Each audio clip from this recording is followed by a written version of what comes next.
Hello students, आज पुनः नए वीडियो के साथ आपके सामने मैं पुनः उपस्थित हूँ।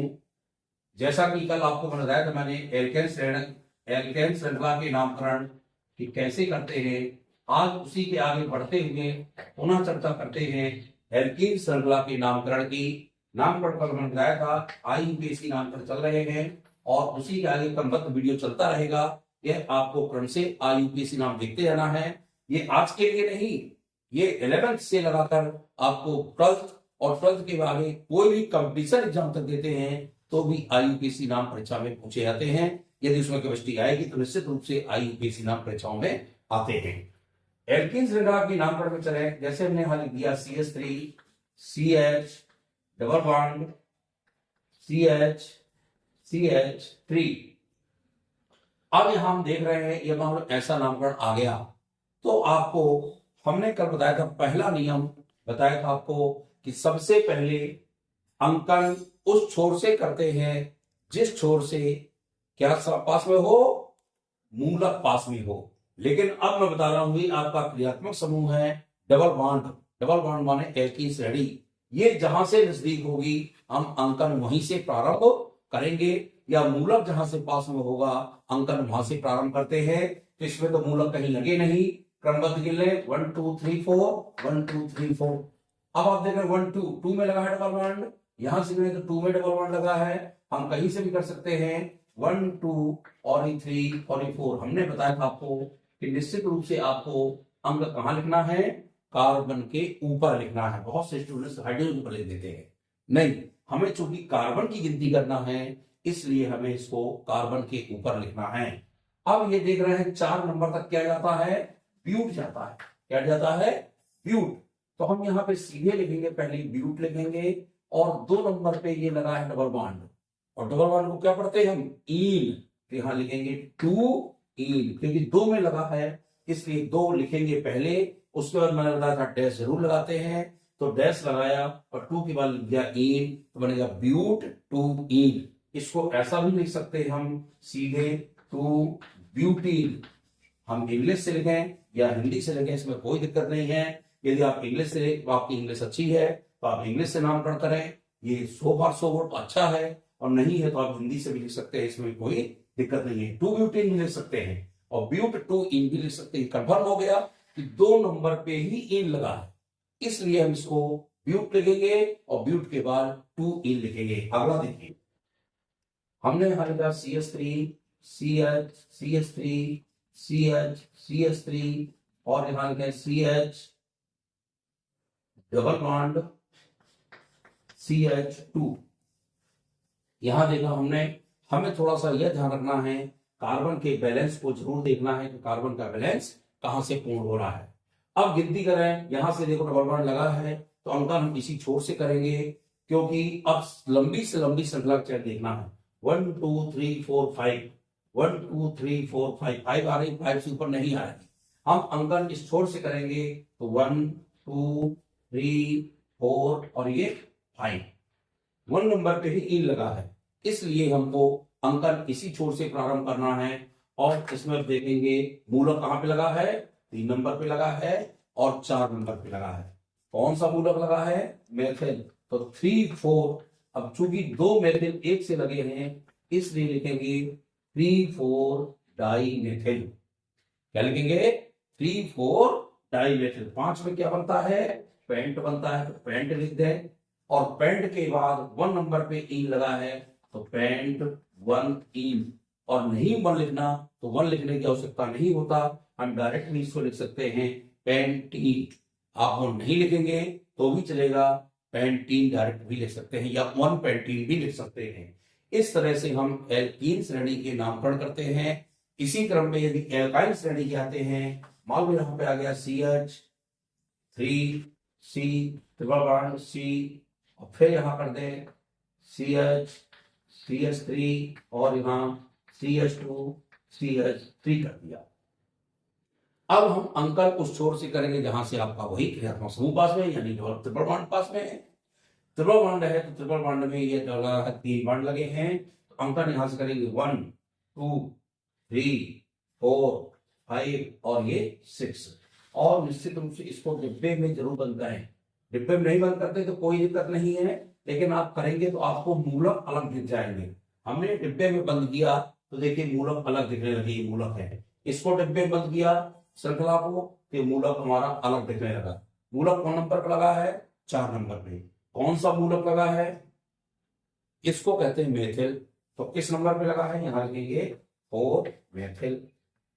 यदि स्टूडेंट इंग्लिश लिखना चाहें तो इंग्लिश लिख सकते हैं। 4 मेथिल में दोनों तरह से लिख रहा हूं, ये हो गया। अब 4 मेथिल तो हमने लिख दिया, अब 6 में क्या बनता है? 6 बनता है हेक्स। ये पढ़ा है आपने। तो हिंदी से लिखना तो यहाँ लिखें हेक्स, और यहाँ भी लिखें, मान लो इंग्लिश से लिखना तो हेक्स। इसमें कोई दिक्कत तो है नहीं। अब आप देखें 1 2 नंबर पे आइन लगा है। त्रिपल बॉन्ड को हमेशा आइन पढ़ते हैं, आइन। और जब आइन पढ़ेंगे तो 2 नंबर पे लगा है तो हेक्स 2 आइन लिखेंगे, और यहाँ लिखेंगे हेक्स 2। हिंदी से लिखना है तो आइन लिखेंगे। ये हिंदी से हो जाएगा, और ये इंग्लिश से आपको लिखना है तो इंग्लिश से यदि आपकी स्पेलिंग अच्छी है तो आप इसको इंग्लिश से लिखें तो क्लियर हो गया। 4 मेथिल, और 2 नंबर पे इन लगा, आइन लगा है। हेक्स में 6 तक गिनती गई यानी हेक्स आ गया, और ये आइन आ गया। तो इस तरह से हम इसके नामकरण करते हैं, ट्रिपल बॉन्ड के हों चाहे डबल बॉन्ड के हों। डबल बॉन्ड और ट्रिपल बॉन्ड को हमको अच्छे से ध्यान रखना है कि डबल बॉन्ड के आप आ रहे हैं तो इन अंत में आएगा, और ट्रिपल बॉन्ड के आ रहे हैं तो इसमें आइन अंत में आएगा।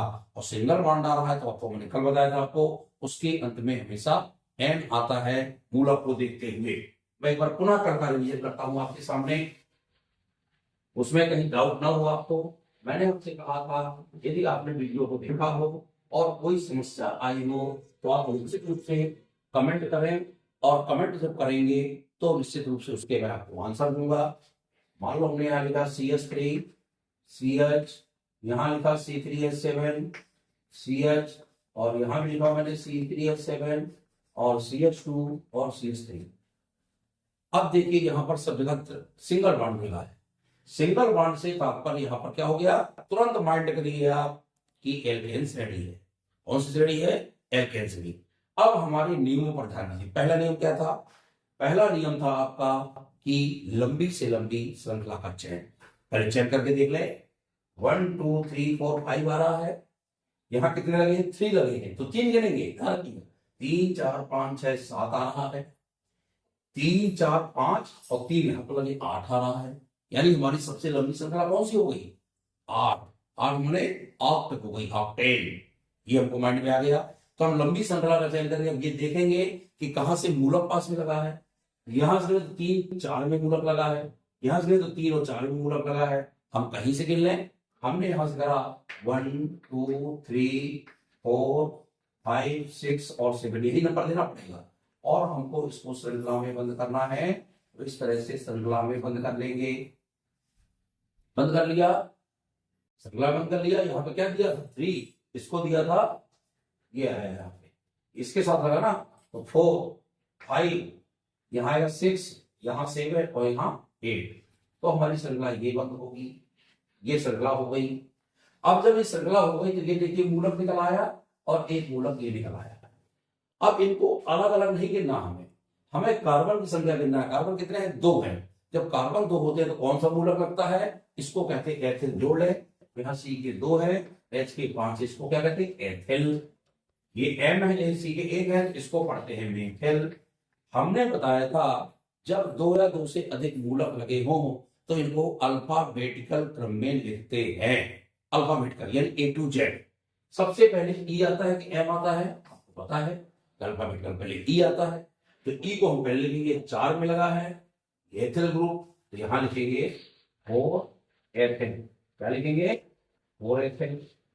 अब कामा जरूर लगेगा क्योंकि दूसरा मूलक भी लिखना है हमको। दूसरा मूलक क्या है? मेथिल। कौन नंबर पर लगा है? 5 में, तो यहां लिखेंगे 5 मेथिल।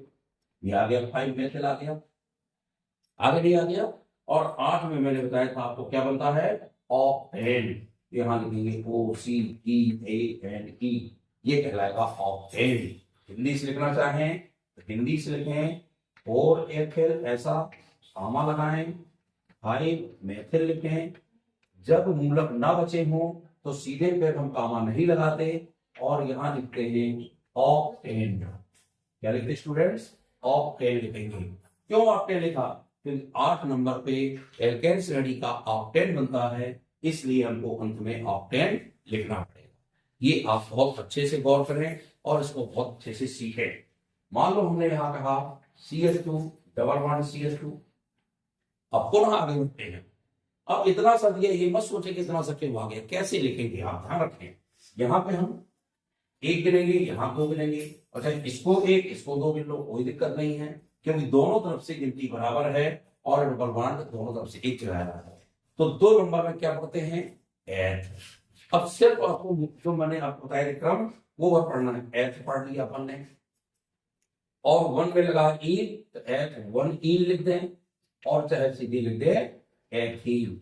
एथीन भी लिख सकते हैं और 1 एथीन भी लिख सकते हैं, लेकिन हमने बताया था 1 को आप लिखें या न लिखें आपका माना जाएगा। इसलिए आपको ध्यान रखना है कि कोई भी आ जाए किसी भी प्रकार से।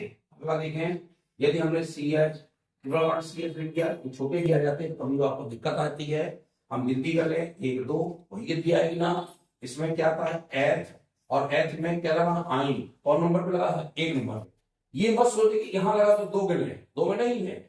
जिस तरफ से शुरुआत करेंगे और जहां पर लगा होगा अंकन वही गिना जाता है। इसका सीधा नाम बनेगा एथाइन। आइन क्यों बना? आइन इसलिए बना क्योंकि यहाँ ट्रिपल बॉन्ड लगा है। जब ट्रिपल बॉन्ड लगा होता है तो आइन बनता है। इसको हम कहते हैं आइन, और नाम पढ़ेंगे एथाइन। और ऐसा भी लिख सकते हैं एथ 1 आइन, भी आपका सही है, और 1 एथाइन तो भी आपका सही है। आप किसी भी रूप में लिख दें, ये लिख दें, ये लिख दें या ये लिख दें, इसमें कोई दिक्कत नहीं है। किसी भी क्रम में आप लिखेंगे ये आपका पूर्ण रूप से सही माना जाएगा। ये होता है एल्केन, एल्कीन और एल्काइन के नामकरण।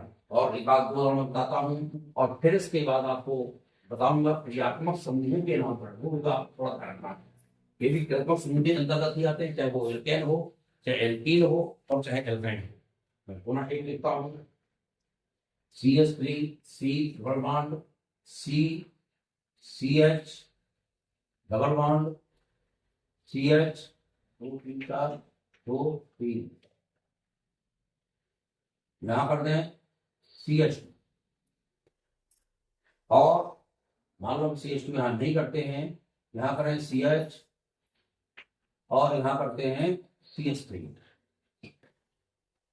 हमें थोड़ा सा यह ध्यान रखना है, हर कार्बन की गिनती 4 होना चाहिए। देखिए 4 कैसे होती है। इसकी देखें तो 3 ये लगा है, 3 लगा ना, 1 ये लगा, 4 हो गया। इस कार्बन देखें 3 ये बांट लगे हैं, 1 ये लगा तो 4 हो गया ना। अच्छे से समझिए, ये इस कार्बन देखें तो 3 1 4 हो गया कि नहीं हो गया। इस कार्बन के नहीं तो 1 2 और 2 ये लगे हैं, 4 हो गया। इस कार्बन के नहीं 1 ये लगा है, 2 और 2 ये लगे हैं, 4 हो गया। इसकी गिरे 3 1 ये लगा है, 4 हो गया। हमें अंकन करना है, अंकन करेंगे 1 2 3 4 5 6 तक पहुंच रहा है। हम 6 तक पहुंचाने के लिए गिनती करें 1 2 3 4 5 और 6। ये हमने अंकन किया। अब आप देख रहे हैं 2 में आइन लगा है, 4 में इन लगा है, लगा नहीं लगा। अब आप अगला लिखेंगे, इसमें क्या बनेगा? 6 में जाता है हेक्स, क्या जाता है? हेक्स। हेक्स के बाद 2 में आइन लगा है, आइन वाई से शुरू होता है, इन ई से शुरू होता है, तो पहले अपना इन आ गया, यहां लिखेंगे हेक्स 5 इन 5 इन और 2 आइन। इनको अलग अलग लिखेंगे। हेक्स तो आपका ग्रुप है, 6 नंबर तक हेक्स जाएगा, और इसको डिब्बे में बंद हमने इसलिए नहीं किया था क्योंकि इसमें मूलक कहीं हमको नजर नहीं आ रहे। लेकिन आप डिब्बे में बंद करना ना भूलें, कंटिन्यू उसको डिब्बे में बंद करें।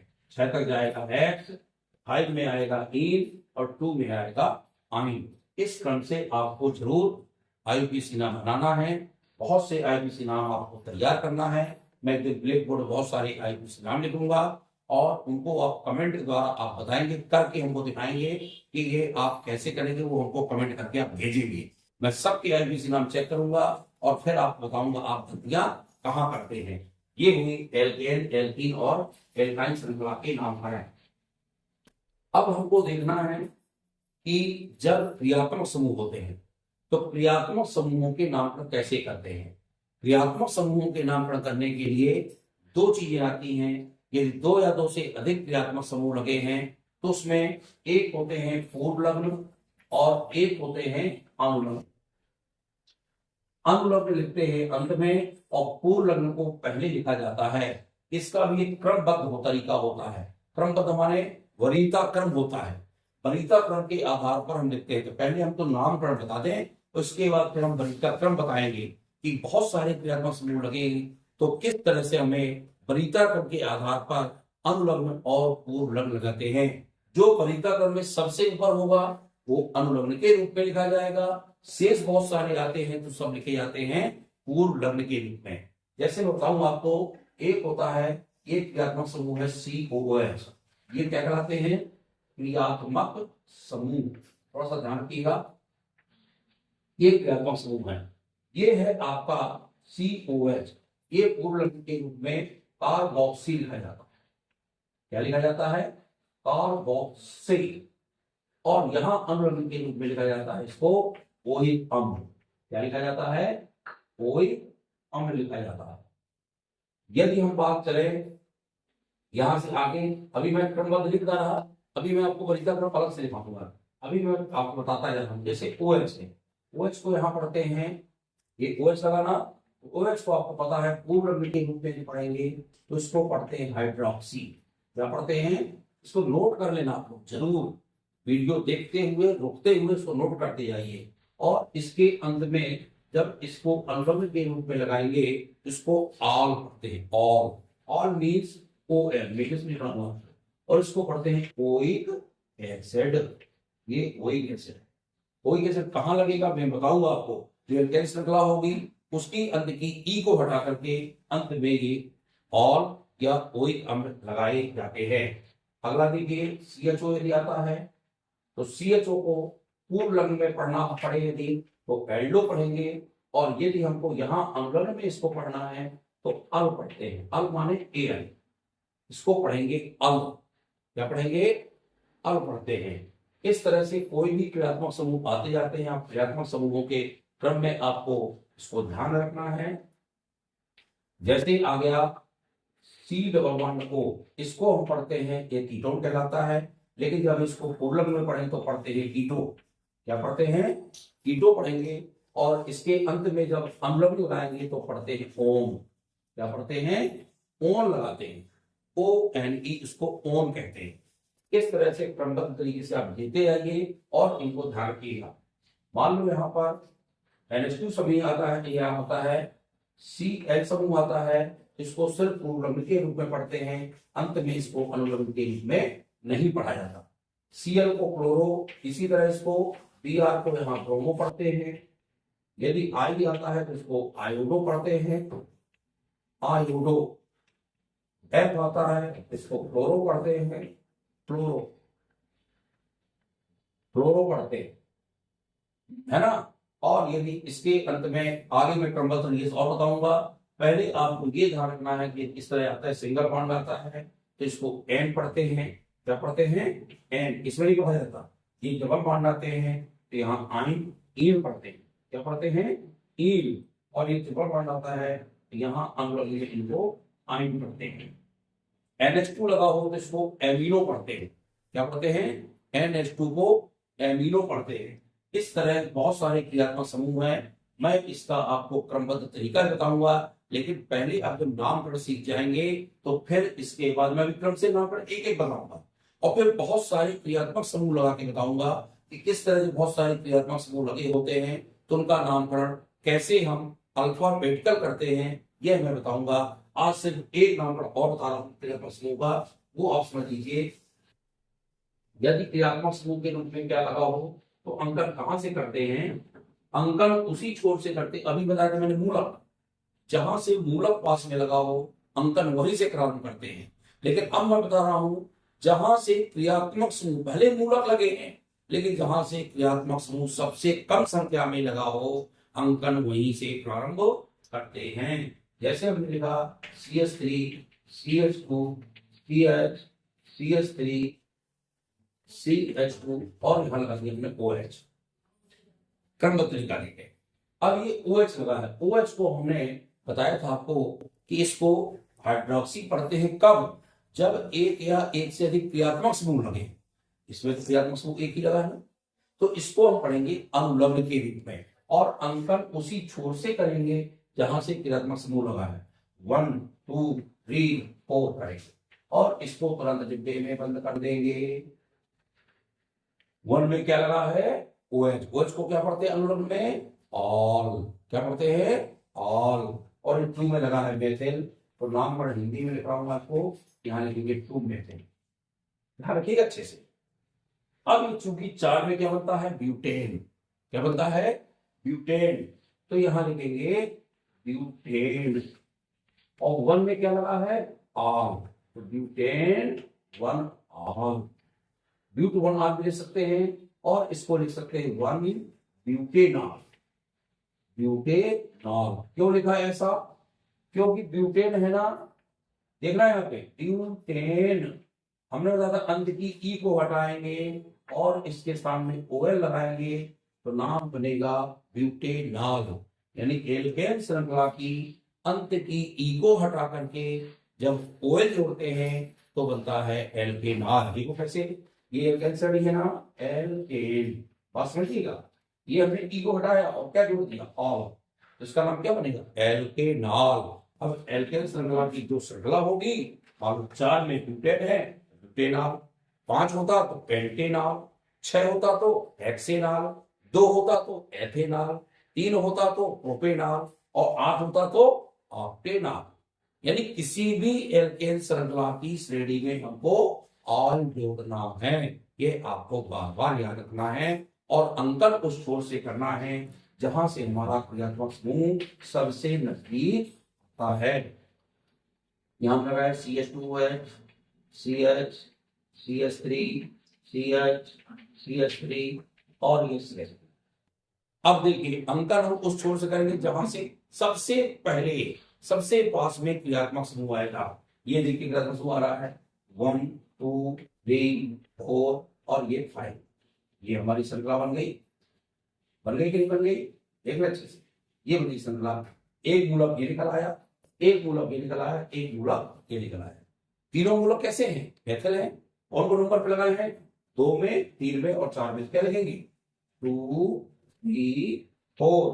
कितने मेथिल हैं? मैंने कल बताया था 3 जब एक से मूलक होते हैं तो ट्राई नाम देते हैं और नाम बनेगा ट्राई मेथिल। 5 में क्या बनता है? पेंटेन। तो पेंट 1 आल। अच्छा पेंटेन 1 आल ऐसा ना लिखना हो, 1 पेंटेनॉल लिख सकते हैं। यदि अंत की यहाँ पे ई को हटाना है और आल जोड़ना है तो पेंटेनॉल आएगा। कौन नंबर पे लगा है? 1 नंबर पे। यदि 2 नंबर पे लगा होता तो क्या करते? तो 2 पेंटेनॉल लगाते। लेकिन सबसे नजदीक चूंकि क्रियात्मक समूह जो लगा होगा उसी का हम अंकन करते हैं। हम एक और बताते हैं आज आपको, CH2OH। अब CH2OH, इसमें आप लोग थोड़ा सा कंफ्यूज होंगे। क्या कंफ्यूज होंगे? इसमें देख रहे हैं दोनों में एक OH लगे हैं, तो चाहे अंकन यहां से कर दें और चाहे यहां से कर दें, बात बराबर है। मालूम किया 1 2। अब 2 में क्या बनता है आपको ध्यान रखना पड़ेगा। 2 में बनता है एथेन। क्या बनता है? एथेन। अब ध्यान रखिएगा 1 में भी ऑल लगा है और 2 में भी ऑल लगा है, तो कितने ऑल हुए? 2 ऑल हुए ना। यानी 1 2 और 2 के लिए डाई जोड़ते हैं और डाई के साथ क्या लिखेंगे? Diol. क्या लिखेंगे? Diol. क्योंकि 2 OH लगे हैं और दोनों को हम ये अनुलग्न है, इसलिए इसको पढ़ेंगे ऑल और नाम बनेगा टर्न डाई ऑल। एक और देख लीजिए, यदि हमने कहा CH2OH, CHOH और यहां पर लिख दिया हमने CH2OH। अब 3 OH लग गए तो अंकन उसी से करेंगे, चाहे यहां से कर लें चाहे यहां से कर लें। 1 2 3। अब 3 में कौन सा एल्केन बनता है? याद करिए, प्रोपेन बताया था मैंने आपको। क्या बताया था? प्रोपेन लिख दिया। 1 में भी आर, 2 में भी आर, 3 में भी आर। 1 2 3 और डैश आएगा। डैश नहीं भूलिएगा, अंकन के बाद डैश जरूर लगाना है। कितने आल है? 3। तो यहां लगाएंगे ट्राई और ट्राई के बाद लगा दीजिए आल, तो नाम बन जाएगा 1 2 3 ट्राई आल। ये आपको OH वाले समूह समझ में आए होंगे। इनको वीडियो को देखें बार बार। यदि आपको अच्छा लगा हो और ये लगा हो कि हमको समझ में आ रहा है, तो निश्चित रूप से आप इसको हमारा वीडियो देखें, नोट करें और इसको बार बार नोट करने के बाद आप अभ्यास करें। और यदि अच्छा लगे तो निश्चित रूप से वीडियो को मेरे लाइक और शेयर करें, सब्सक्राइब करते हुए आगे बढ़ें और दूसरे लोगों को भी शेयर करें ताकि वो लोग भी देख करके समझ सकें। बहुत बहुत धन्यवाद।